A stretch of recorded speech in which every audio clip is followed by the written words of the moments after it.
Welcome to the deep dive. Today, our source material is, well, it's profoundly different. Hmm. We're setting aside the spreadsheets, the geopolitical analysis, all the usual data. Yeah, this is not that. No. Instead, we're leaning into a quiet, but I think really shattering piece of writing. It's a short reflection that was given to us by a listener, and it's all about the crushing weight of delayed responsibility. And this idea of a personal debt, a debt you can't settle after you're gone. Exactly. It's a unique assignment for us because the knowledge here isn't about facts or figures. It's it's existential. We're really looking at the moral geometry of time itself. The moral geometry of time. I like that. I mean, when we talk about debt, we almost always mean financial, right? Right, money. But here, we're exploring a liability of character, a personal debt that exists only as long as you do. And the moment that window closes, Hmm. it's gone. So the source is called The Promise Made After Death, and it poses one of the hardest questions I think we can confront. Can regret actually transcend a lifetime? Okay, let's unpack this. Because the hook line, right at the start, it's designed to just stop you in your tracks, Yeah. it says. Some promises arrive when it is too late to keep them. And that phrase, moral geometry, it means we have to look at the fixed shapes, the boundaries of our opportunity, not just this comfortable, stretchy idea of later. Right. The man in this story, he assumed time was infinite. He assumed it was elastic. And that led him just endlessly defer these small responsibilities that, cumulatively, That it became a mountain. a mountain of failure, yeah. So that's our mission today, to understand how delaying these small, seemingly insignificant responsibilities can create these huge unpayable debts. We're going to just gently walk through this reflection and see how this one central error led to this ultimate unalterable consequence. Let's do it. Okay, so let's settle into the tone this material really requires. It's reflective, it's somber, and it's deeply human. We're starting with the man's core error, the belief that created this debt. We can call it the illusion of infinite time. The material starts by describing a man living under a very common, but ultimately destructive illusion. Jizz. He just believed there would always be time. He wasn't malicious. He was just a procrastinator. And that's where the quiet danger is. So what did that actually look like for him day to day? Because it wasn't one big betrayal. No, not at all. It was an ongoing, comfortable pattern. Strategic postponement, you could call it. He had plenty of chances to clear the slate, like time to apologize for a hurtful word, Oh, that could wait. Let things cool down. time to return that specific, beloved item he borrowed. Tomorrow's fine. It's not going anywhere. And what about the promises he made, the ones he really meant? He meant to keep them, but then he just comfortably forgot them. That's the key word, isn't it? Comfortably. It is. And the profound danger here, it's not the delay itself. It's the silence of that delay. Responsibilities were postponed, promises were delayed. And life just kind of allowed him to do it. Exactly. The source even says life itself was patient and forgiving. And that environment, that patience, it fostered a really terrible assumption. That his intention was good enough. That his sincere intention was almost as good as the completed action. And that is so insidious. It's a trap we all fall into, right? We confuse that sincere feeling, I really mean to do that, with the finished job. We convince ourselves that the window for responsibility is just this permanent, wide-open thing we can stroll through whenever we feel like it. It's fascinating. He was essentially building a deferred portfolio of minor moral debts. That's a great way to put it. He knew he owed these things, but he banked on settling them all later. When he retired or had a quiet weekend. He made time his collateral. He bet that he would always have enough existence left to clear that slate. But wait a minute, aren't there times when delaying something is the wise thing to do? I mean, isn't strategic planning all about prioritizing? Of course. So where's the line? When does smart planning become, moral procrastination? That's the critical distinction. Strategic planning means setting a realistic timeline for action. Moral procrastination is delaying something purely because it's difficult or emotionally costly. So it's about comfort. It's delaying out of comfort. Think about it. The simple acts of sincerity, an apology, a thank you, speaking a truth, they don't need huge resources.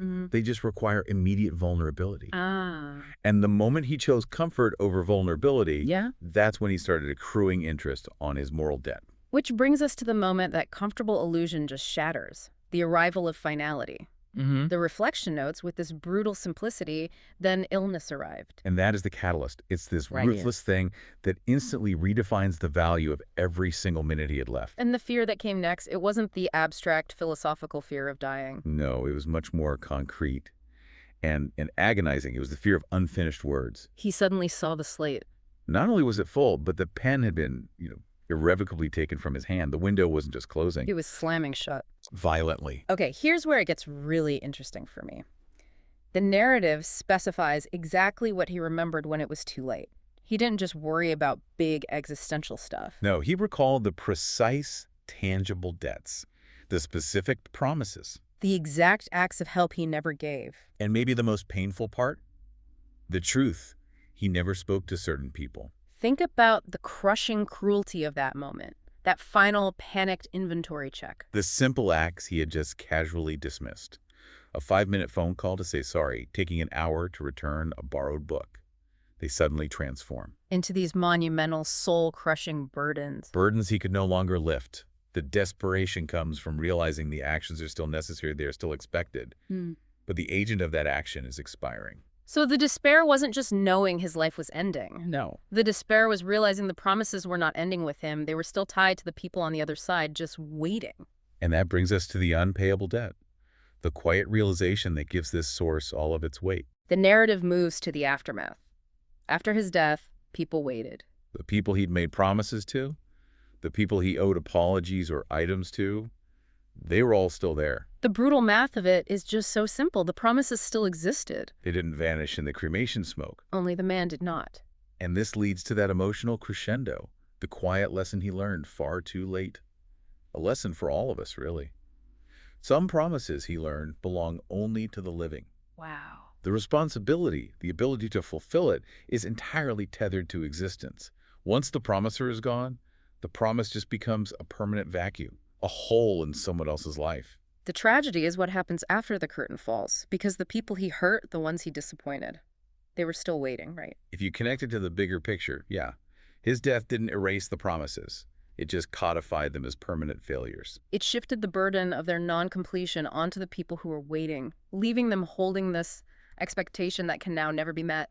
And that transition from the personal story to the structured lessons, that's critical for you, for the listener. Yeah. Because if the story gave us the emotional wound, these 4 lessons are the diagnosis. The instruction manual for avoiding the same outcome. Exactly. Okay, let's start with lesson 1. Delay destroys meaning.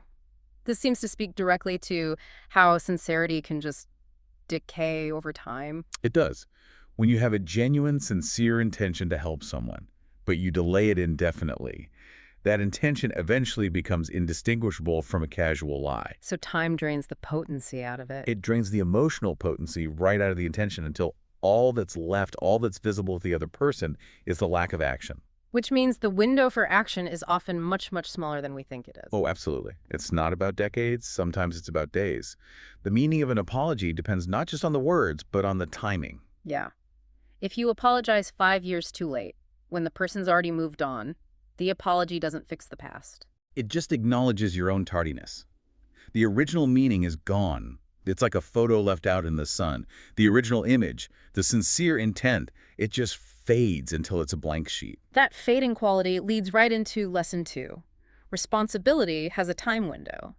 And this just reinforces that idea of finitude we were talking about. Precisely. These responsibilities are tethered to life.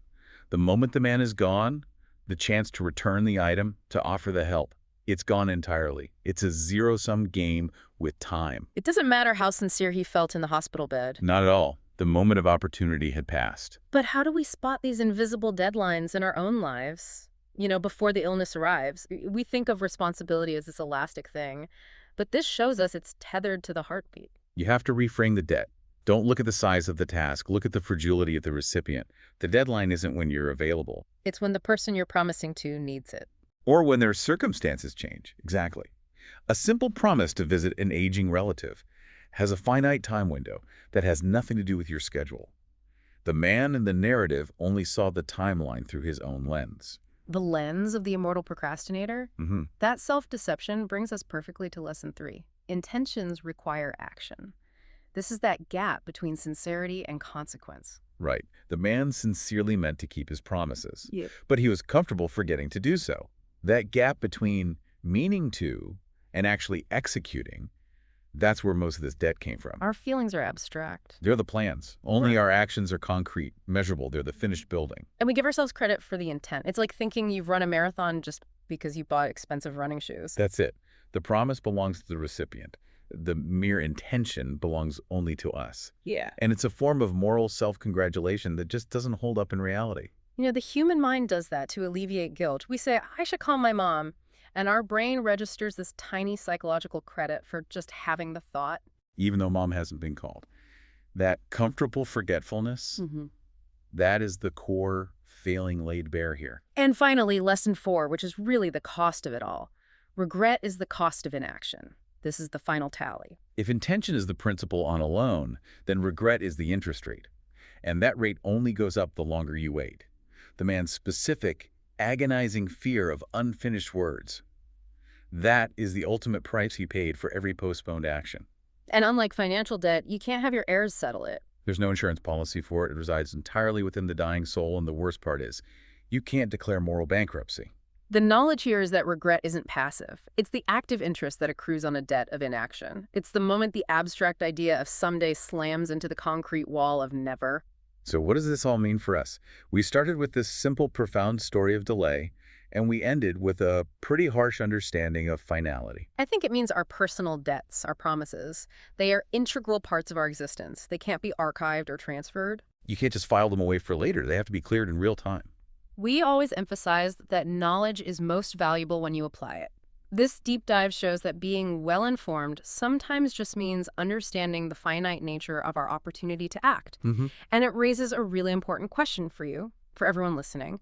How many sincere but forgotten promises are we all holding on to right now? Promises that are just quietly accruing compound interest. Because every day we delay, we're treating that promise like it belongs to some abstract future, when in reality, it belongs to the concrete present. And it's a burden that weighs heavily on the person who is waiting. The source established that promises belong to the living. But let's think for a second, not just about the man's regret, but about the people who waited. Yeah. The ones expecting the apology or the return of that item or the truth. The unresolved silence that he left behind. It now exists as a weight on their soul. And it's completely untethered from any possibility of fulfillment. So a debt is truly left when only the promise remains, and the promiser is gone. The true, lasting debt is the burden of that unresolved feeling. It's the permanent echoing silence that settles over those who are left waiting, knowing they will never, ever get the closure they deserved. That's the cost of inaction that truly echoes across lifetimes.